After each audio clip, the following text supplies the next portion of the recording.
Proust Consolation, 29. J'ai un peu changé, c'est parce que je tourne en rond là.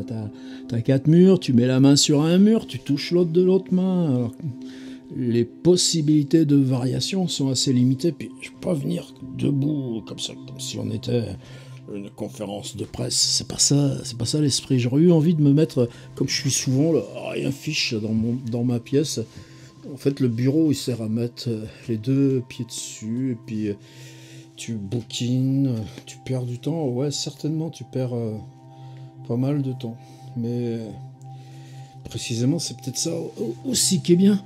Et puis, je suis assis aussi parce que là, juste à côté, derrière, il y a la voiture, mais où t'irais, à part supermarché, mais encore, une fois par semaine. T'as besoin de quoi? Alors du coup, on marche à pied. Wow, et ben, tu découvres qu'à pied, dans le rayon autorisé, il y a des trucs que tu n'avais jamais vus. Et notamment, la maison où a vécu Bergson, c'est quoi? C'est à 2 km... Merde. Enfin, c'est tout près dans le rayon autorisé, quoi. Et juste en face, la maison de Bergson, il y en a une autre, la Béchellerie. C'est la maison où est mort Anatole France en 24. Alors Anatole France, franchement... Mais en même temps, son rôle dans la composition de Bergotte, c'est-à-dire comment un écrivain peut être génial en style tout en étant un homme assez épais et pas très intelligent ni honorable, eh ben, j'étais jamais allé voir depuis 20 ans qu'on est là. Donc ça me renvoie à Proust. Alors il y a une autre question qui me revient, c'est assez marrant, parce que comme s'il fallait une légitimité à parler de... Non, la légitimité, c'est que t'es lecteur, tu parles de ce que t'aimes, tu parles de ce qui te fabrique, toi, dans ta lecture, et on est tous à égalité. Beckett en 1935, Deleuze en 1956, Adorno, ou Jean-Yves Tadier, pareil. Qu'est-ce que ça peut foutre, parce que t'as que le bac mention passable? Non, Proust non plus. Il n'était pas très très brillant dans ses jeunes années. C'est peut-être ça même qui compte. Alors justement, on dit « Oh ben toi, ouais, c'est normal que tu ailles parler de l'électricité, des avions. » Ben non les mecs, c'est pas exactement ça. Il n'y a pas ce genre de détermination. Tu parles de la jalousie, tu parles de la relation entre les êtres, tu parles de ces tensions sociales, et tu prends... Mais il se trouve qu'on est dans un monde. La guerre de 14, si elle n'est pas technologique dans tous ses points, le texte qu'on avait sur les zeppelins qui viennent au-dessus de Paris, tu regardes pas ça comme une jolie fleur dans une haie d'aubépine. C'est ça Proust. Est-ce que c'est un hasard si c'est dans cette transition d'après Baudelaire, Constantin Guy, juste avant que Francis Ponge arrive, où, par exemple, ces notions d'objet sont décisives. La différence entre Proust et Balzac, c'est que c'est la même chose, plus les objets. Cette intermédiation dans ces périodes-là où on est tous éclatés à distance en comparant par exemple la grippe espagnole, ça... Proust est passé à travers. Par contre, Apollinaire, beaucoup plus jeune que lui, ben, lui, il l'a chopé, la grippe espagnole. Et il en est mort en 1918. Et ben, on n'aurait même pas, à l'ombre des jeunes filles en fleurs, sinon un truc vaguement posthume, brouillonnant, dans ce cas-là. Mais sans passer par ces petits machins, et le côté, précisément même dans l'intime, même dans le familial. C'est-à-dire la question de la vitesse. Proust n'est pas le premier à la poser, mais c'est l'instrumentalisation de la vitesse qui compte. Alors, et ça compte aussi, c'est pas parce que je suis un bouseux qui a des outils dans les mains que je me parlerai d'un Proust instrumentalisé. Au contraire même, je crois que j'avais jamais trop vu de gens qui allaient parler de ce qui manque chez Proust. Par exemple, il parle de l'enregistrement de la voix. Qu'est-ce que ce serait bien si... Et qu'est-ce que ça changerait d'entendre l'enregistrement de la voix de sa mère défunte, de pouvoir se reproduire après son décès la voix de sa mère. Il y a un passage sublime là-dessus. Mais de 1913, là où on a l'enregistrement d'Apollinaire, à 1923, Proust avait 10 ans pour enregistrer lui-même sa propre voix. On ne l'a pas. Pourtant, il utilisait le téléphone, il utilisait le pneumatique, etc. J'en ai déjà parlé aussi. Est-ce que dans son époque, on n'est pas capable de reconnaître l'importance du cinématographe? Bien si, les textes de Sandrard, décisif, c'est 1911. Il y a des textes de Kafka en 1913, incroyables sur le cinéma. Et Proust, lui, il s'en sert, ouais, cinématographe, ça joue, il en parle dans le temps retrouvé, mais sans comprendre, sans piger. Donc c'est pas la question d'instrumentalisation en soi, c'est autre chose. Par contre, ouais, la question de la voiture, eh ben, on y va. Chauffe Marcel. Alors j'ai pris que l'iPad parce que sur mon vieil iPad, vous voyez, par exemple, le bouton, là, il marche plus. Tiens, c'est marrant, ça me fait voir les merveilles de ce que je vois moi quand vous me voyez moi.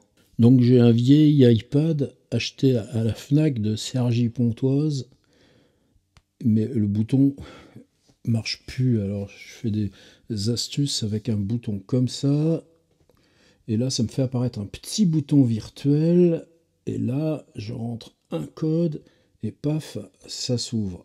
Après, je rappuie sur mon petit bouton virtuel s'il veut bien. Je vais ouvrir la recherche du temps perdu en numérique, parce que sur la question de la voiture, j'ai envie qu'on se balade. Donc j'ai laissé le quarto de côté.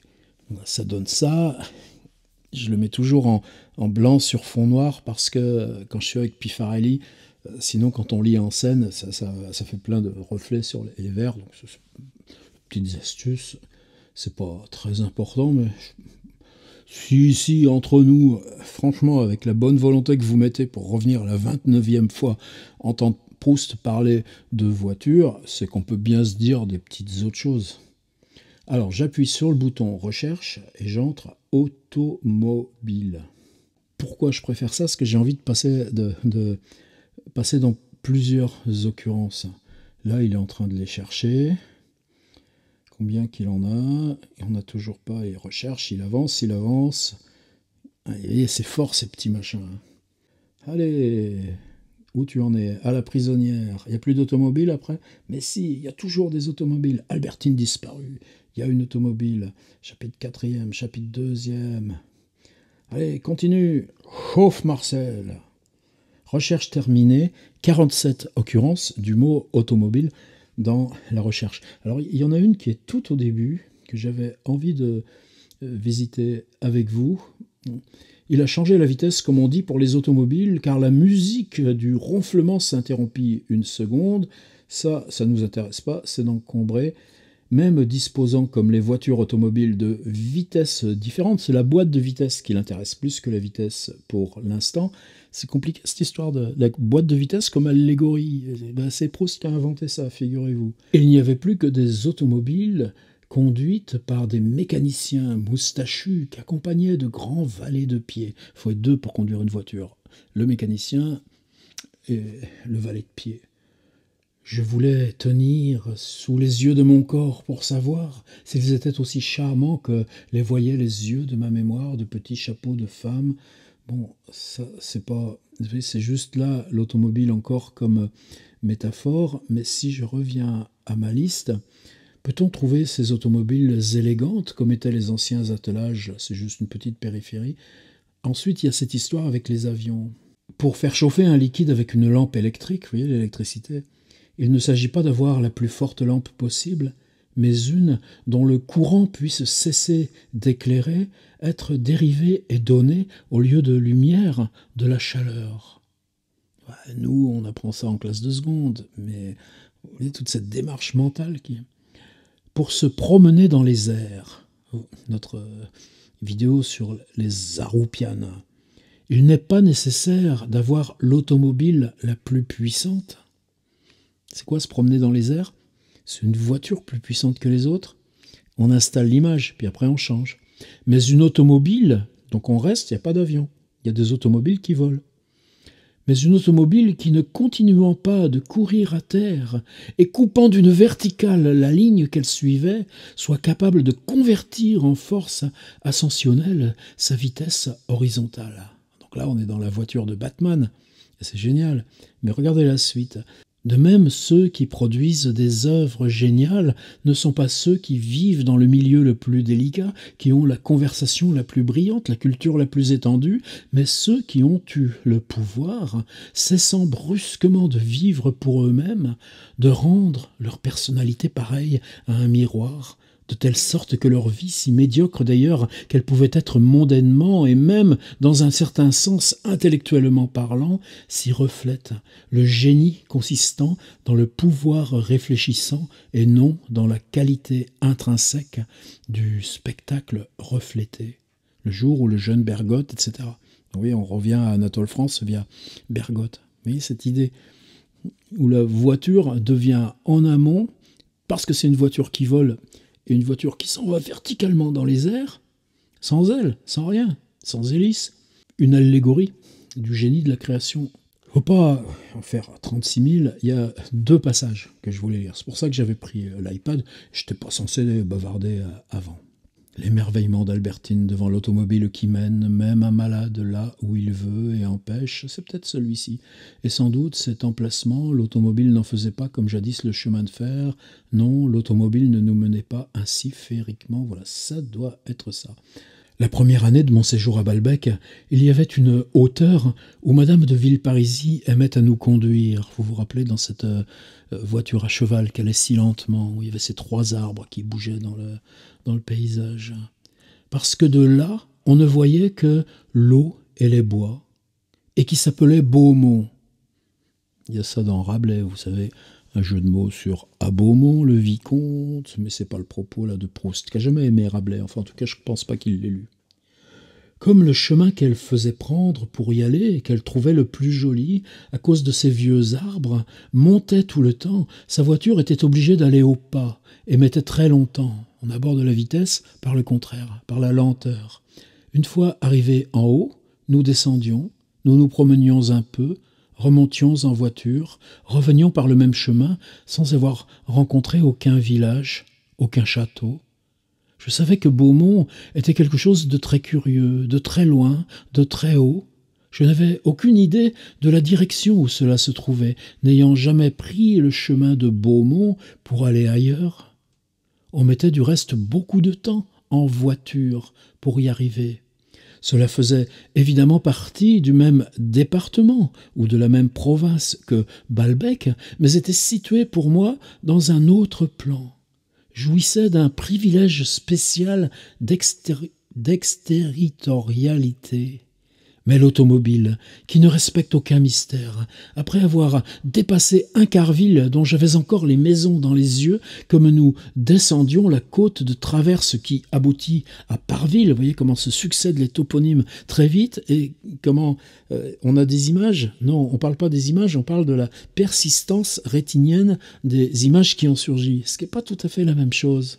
Apercevant la mer d'un terre-plein où nous étions, je demandais comment s'appelait cet endroit.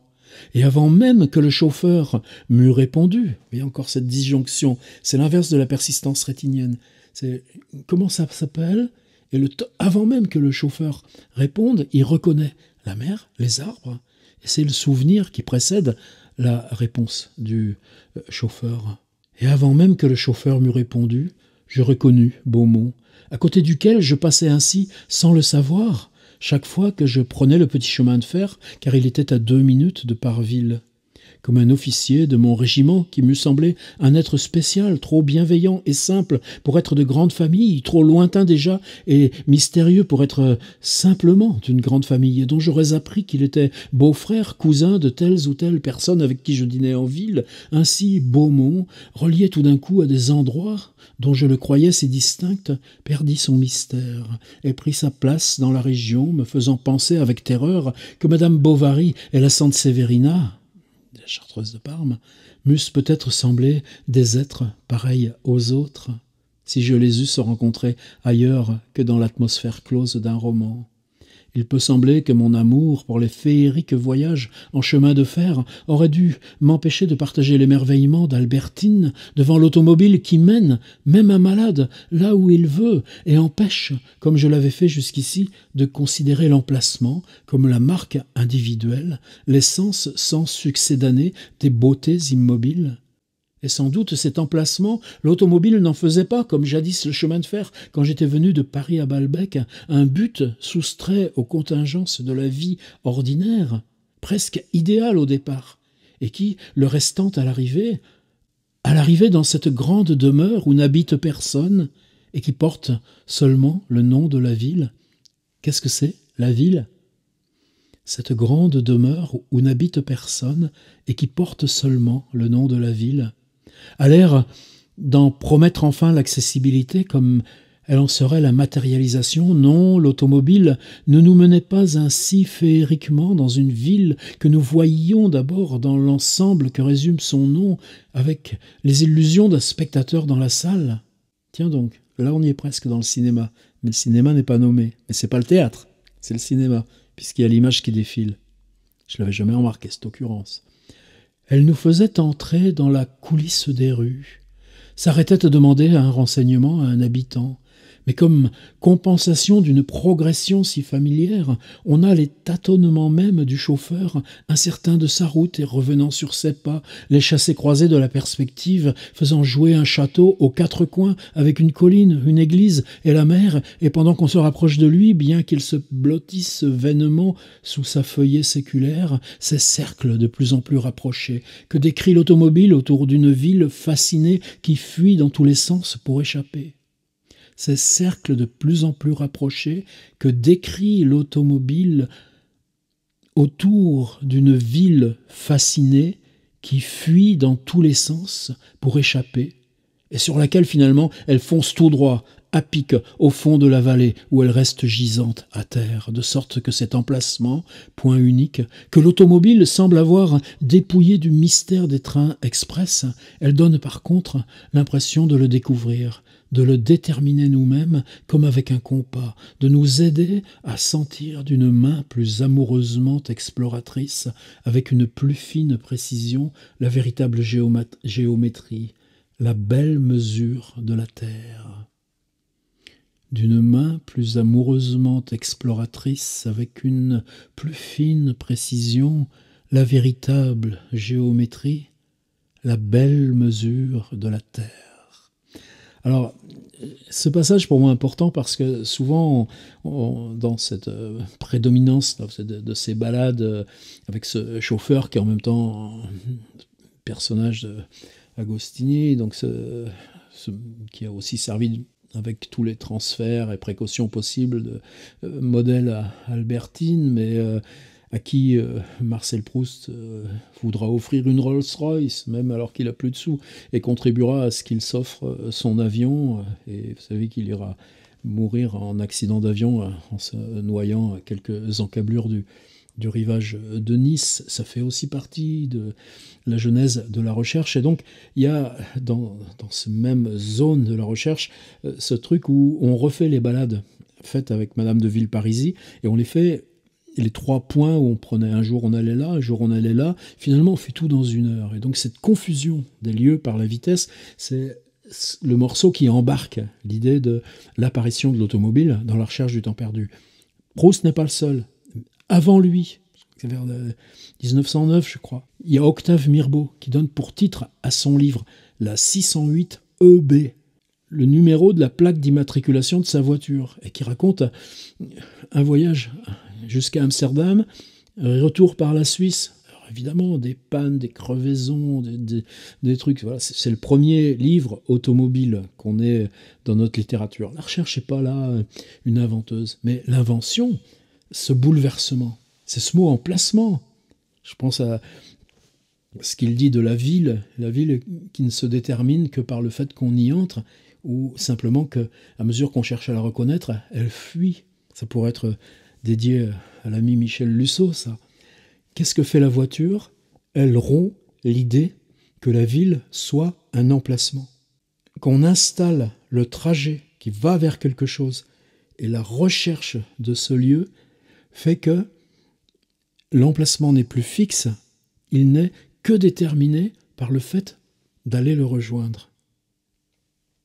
Et là, il y a de quoi chercher. Et si vous avez encore un peu de patience, je voudrais juste pour finir aller à un autre petit passage. C'est quelques lignes, mais qui moi m'a toujours mis dans tous mes états. par rapport à Proust, et où il s'agit encore d'automobile, mais vous allez voir. L'automobile, sans l'automobile, pour conquérir l'essence de l'automobile. Et quand je dis essence, lui, il ne confond pas essence et pétrole. Mais si je cherche le mot pétrole, c'est bien ça. On est dans la prisonnière, ce moment où dans la chambre close parviennent tous les bruits de l'extérieur de Paris, avec les comptines, avec les chansons, avec les appels. Et voilà ce qui se passe. Comme un vent qui s'enfle avec une progression régulière, j'entendis avec joie une automobile sous la fenêtre. Je sentis son odeur de pétrole. Parler d'une poésie. Je sentis son odeur de pétrole. Elle peut sembler regrettable aux délicats, qui sont toujours des matérialistes, et à qui elle gâte la campagne, et à certains penseurs, matérialistes à leur manière aussi, qui, croyant à l'importance du fait, s'imaginent que l'homme serait plus heureux, capable d'une poésie plus haute, si ses yeux étaient susceptibles de voir plus de couleurs, ses narines de connaître plus de parfums, travestissement philosophique de l'idée naïve de ceux qui croient que la vie était plus belle quand on portait, au lieu de l'habit noir, de somptueux costumes. Mais pour moi, de même qu'un arôme déplaisant en soi peut-être de naphtaline et de vétiver, m'eût exalté en me rendant la pureté bleue de la mer le jour de mon arrivée à Balbec, cette odeur de pétrole qui, avec la fumée d'échappement de la machine, cette odeur de pétrole qui, avec la fumée d'échappement de la machine. Vous imaginez, vous, quand vous dites que ça pue le pot d'échappement dans le parking ou sur le périph', que c'est Proust qui avait mis ces mots-là dans notre littérature? Ben oui, mais c'est quoi la question? Qu'il interroge le fait qu'on puisse les associer en nous, au lieu même de la poétique. La naphtaline qui rappelle la chambre où pour la première fois il voit la mer à Balbec. Cette odeur de pétrole qui, avec la fumée s'échappant de la machine, s'était tant de fois évanouie dans le pâle azur par ces jours brûlants où j'allais de Saint-Jean-de-la-Haise à Gourville, donc citation du passage que j'ai lu auparavant, avec cette petite éminence d'où on voit aussi la mer, comme elle m'avait suivi dans mes promenades pendant ces après-midi d'été où Albertine était à peindre, faisait fleurir maintenant de chaque côté de moi, bien que je fusse dans ma chambre obscure, les bleuets, les coquelicots, les trèfles incarnats m'enivraient comme une odeur de campagne, non pas circonscrite et fixe, comme celle qui est apposée devant les aubépines et qui, retenue par ses éléments onctueux et denses, flotte avec une certaine stabilité devant la haie, mais comme une odeur devant quoi fuyaient les routes, changeait l'aspect du sol, accourait les châteaux, pâlissait le ciel, se décuplaient les forces, une odeur qui était comme un symbole de bondissement et de puissance, et qui renouvelait le désir que j'avais eu à Balbec de monter dans la cage de cristal et d'acier. C'est quoi une voiture? Cage de cristal et d'acier. Mais cette fois pour aller non plus faire des visites dans des demeures familières avec une femme que je connaissais trop, mais faire l'amour dans des lieux nouveaux, avec une femme inconnue. Odeur qu'accompagnait à tout moment l'appel des trompes d'automobiles qui passaient, sur lequel j'adaptais des paroles comme une sonnerie militaire. « Parisien, lève-toi, viens déjeuner à la campagne. Parisien, lève-toi, faire du canot dans la rivière, à l'ombre sous les arbres avec une belle fille. Lève-toi. » C'est dans le texte, hein, j'y peux rien. Parisien, lève-toi, ben ça y est, je vais pas vous embêter plus. Après, ça part encore dans d'autres merveilles. Mais c'est quoi le truc? C'est que c'est dans le bruit qui approche de l'automobile, la simple reconnaissance intuitive du bruit et la dissymétrie du bruit. Parce que quand la voiture s'éloigne, l'oreille va le suivre. Donc on va suivre longtemps le bruit. Alors que quand on reconnaît le bruit, la voiture est plus proche. C'est pas la différence de vitesse de la voiture elle-même par rapport à la vitesse du son. Une voiture, ça va pas à 1000 mètres secondes. Enfin, en tout cas à l'époque. Et cette dissymétrie du bruit qui enfle et du bruit qui s'éloigne, alors qu'on est dans la chambre close, fait surgir quoi? Le souvenir de la voiture? Non. Fait souvenir l'odeur de pétrole et l'odeur de fumée d'échappement. Et cette sensation olfactive qu'il va développer, c'est-à-dire qu'il va rejoindre les souvenirs associés par les perceptions olfactives associées à Balbec, à Martine, etc., etc. La dissymétrie du son qui approche et qui s'en va. Uniquement par la perception auditive, puisque la chambre est close et qu'on ne voit pas la voiture, provoque une réminiscence olfactive. L'odeur de pétrole, l'odeur des fumées d'échappement que de la chambre, il ne peut pas percevoir, puisque c'est une chambre pour asthmatiques, croyez qu'elle est bien protégée des odeurs extérieures. Mais cette réminiscence olfactive, elle va liée à la voiture et à cette chose absolument anti-poétique qu'est le pot d'échappement et l'odeur de pétrole, va lui réouvrir les souvenirs de la vitesse, du temps automobile, de la liberté de se balader. Alors vous voyez, c'est pas la question de « chauffe Marcel, en voiture les copains !» avec ce petit monsieur enveloppé de ses fourrures qui se fait conduire par un beau moustachu qui est son amant, mais qui finalement préférera repartir bientôt pour une vie plus normalisée et qui le paiera de sa vie par accident d'avion. C'est tout ce phénomène sensible que décale précisément l'instrument, l'irruption de broum broum. Il est temps que j'arrête, vous êtes d'accord? Mais on se reparle dans la 30. Je sais un peu de quoi je vais parler dans la 30. À tout vite.